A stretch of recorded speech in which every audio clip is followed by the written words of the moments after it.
Bonjour à tous, j'espère que vous allez bien. Dans cette vidéo, je vais vous parler de votre environnement optimal en fonction de votre design humain.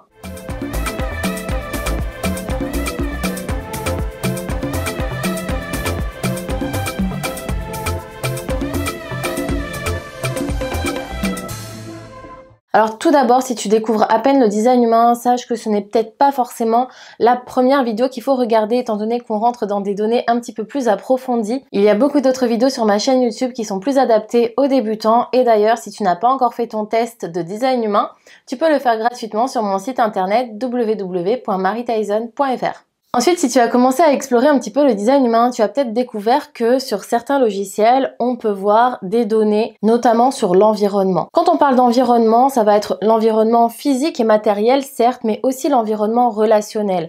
En fait, chaque personne est conçue pour avoir un environnement optimal et si elle vit dans cet environnement, eh bien, ça va améliorer notamment sa santé et beaucoup d'autres domaines de sa vie. D'ailleurs, il y a des personnes qui sont plus faites pour vivre dans des milieux urbains, donc plutôt dans la ville ou ce qui y ressemble, alors qu'il y a d'autres personnes qui sont plutôt conçues pour vivre dans des environnements ruraux, à la campagne, ou alors en ville, mais avec des spécificités particulières. En tout, il existe 6 environnements types en design humain. Chacun de ces environnements est aussi divisé en 2 particularités spécifiques, mais on va pas rentrer dans les détails dans cette vidéo. Par contre, je vais vous expliquer chacun de ces 6 environnements. Tout d'abord, il existe donc 3 environnements qui sont plutôt urbains. Il y a l'environnement grotte, l'environnement marché et l'environnement cuisine. Alors ça paraît un petit peu abstrait comme ça, mais je vais vous expliquer un petit peu mieux dans la suite de cette vidéo. Ensuite, il existe 3 environnements plutôt ruraux, c'est-à-dire les montagnes,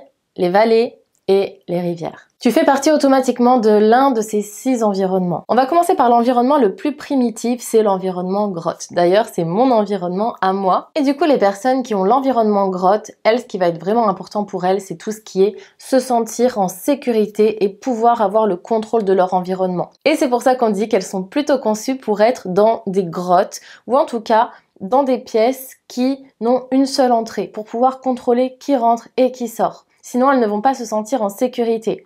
D'ailleurs, je ne sais pas si certains d'entre vous l'ont remarqué, j'ai changé la disposition de ma chambre. J'ai mis le lit contre le mur. Parce que, en fait, ça fait 5 ans que je vis dans cette maison et je n'ai quasiment jamais dormi dans ma chambre. Tout simplement parce que le lit était au milieu et je ne me sentais pas bien. Mais en même temps, je ne pouvais pas l'agencer comme ça car j'avais toutes mes prises internet qui étaient ici et du coup, il fallait vraiment que je fasse des petits travaux, que je perce des trous et tout pour pouvoir agencer en fait mon lit autrement. Et là, je l'ai fait depuis hier, donc je vais tester, je vous en dirai des nouvelles si c'est mieux pour moi. Mais en fait, le fait que je sois contre un mur, eh ben, ça favoriserait mon sommeil justement parce que mon environnement a besoin d'être contre un mur ou en tout cas avoir le contrôle sur ce qui se passe. Moi, je sais que je me suis jamais sentie bien dans les lits qui sont au milieu de la pièce parce que c'est comme s'il y avait trop d'endroits à contrôler en même temps. Alors que lorsque je suis contre un mur, eh bien, ça me permet d'avoir une vision globale sur ce qui se passe et sur les différentes entrées, même si le mieux c'est qu'il y ait qu'une seule entrée dans une grotte. Ensuite, le deuxième environnement, c'est les marchés. Alors, les personnes qui ont l'environnement marché, ce sont des personnes qui ont besoin d'être en interaction avec les autres très régulièrement et pouvoir passer du domaine amical au domaine professionnel, au domaine familial, en tout cas toutes ces diverses interactions qu'on peut avoir dans notre vie, et bien de pouvoir passer facilement à ces différents environnements. Et voilà, un petit peu comme au marché, on a besoin de sociabiliser avec tout le monde, de passer d'un stand à un autre. Et d'ailleurs, le fait de respecter cet environnement-là, eh bien, ça va notamment favoriser la réussite matérielle et financière. D'autant plus que le marché, ça fait un petit peu business. Le marché, c'est là où on échange de l'argent, etc. Ensuite, on a l'environnement cuisine. Alors là, les personnes qui ont l'environnement cuisine, elles vont surtout être sensibles à tout ce qui est chaleur et humidité. Quand on parle de chaleur, on parle oui de la chaleur certes qu'il y a dans une cuisine, mais également de la chaleur humaine. On peut imaginer les personnes qui se rassemblent dans la cuisine pour manger quelque chose. On peut ressentir cette chaleur humaine autour d'un repas. Et les personnes qui sont dans cet environnement, elles vont aussi être sensibles à la sécheresse ou à l'humidité. Donc ça dépend des personnes, hein. Il y en a qui auront besoin plutôt d'un environnement très sec et d'autres, à l'inverse, un environnement très humide. Et d'ailleurs, ça peut nous aider aussi lorsqu'on est malade. Si on est plutôt fait pour être dans des cuisines sèches, eh ben, ce qui peut nous ravitailler, c'est aller dans un sauna. Et inversement, lorsqu'on est plutôt fait pour les cuisines humides, ce qui va nous ravitailler, ça va plutôt être le hammam.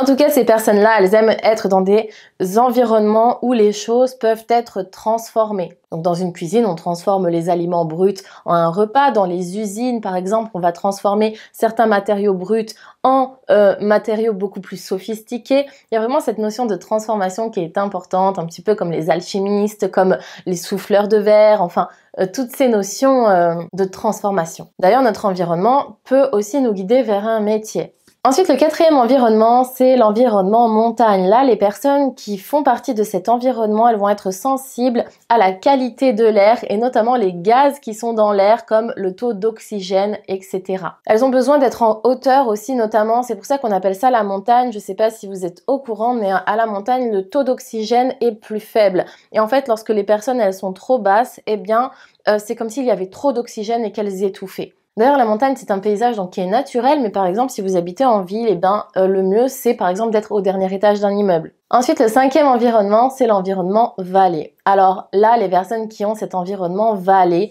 ça veut dire qu'elles sont conçues pour être au cœur des informations, au carrefour des informations. Parce que on peut imaginer la vallée dans le sens où c'est souvent là où il y a des petits villages qui vont être construits, souvent au bord de l'eau, et les personnes, elles passent par les vallées pour aller d'une ville à une autre.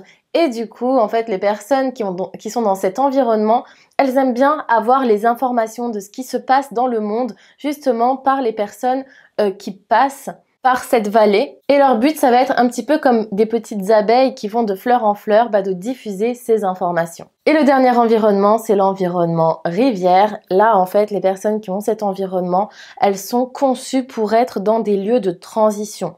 Alors, soit proche d'une rivière, hein, parce que dans ces cas-là, c'est la transition entre la terre et l'eau, soit proche, par exemple, d'une frontière d'un pays, hein, parce que c'est la transition qui va d'un pays à un autre, ou alors lorsqu'il y a une voie de chemin de fer qui est pas loin.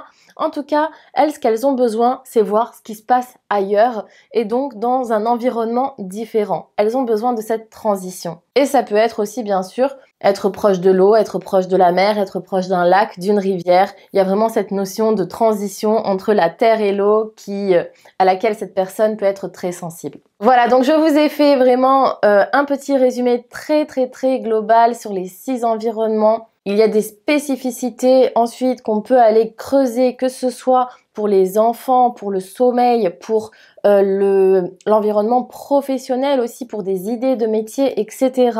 Si vous voulez en savoir plus, vous pouvez soit prendre rendez-vous avec moi pour une séance, soit rejoindre l'une de mes formations. J'ai rajouté un module complet sur les variables, donc que ce soit la stratégie nutritionnelle ou les stratégies environnementales, comme je vous ai parlé dans cette vidéo, dans la formation complète et dans l'espace HD Pro. Si vous avez déjà été formé au design humain, sachez que l'espace HD Pro, c'est un espace justement réservé aux amateurs ou aux personnes qui connaissent déjà les bases du design humain et qui souhaitent avoir des formations beaucoup plus approfondies, notamment comme les variables, le dream rêve, le design des animaux, on voit tous les domaines qu'on ne voit pas forcément dans une formation de base. Voilà, si vous voulez avoir plus d'informations, je vous invite à me contacter. Vous pouvez également poser toutes les questions que vous souhaitez en commentaire. Dites-moi également ce que vous pensez de votre environnement, si vous vous reconnaissez dedans. C'est toujours un plaisir pour moi de lire vos partages et vos ressentis. Quoi qu'il en soit, je vous dis à très bientôt.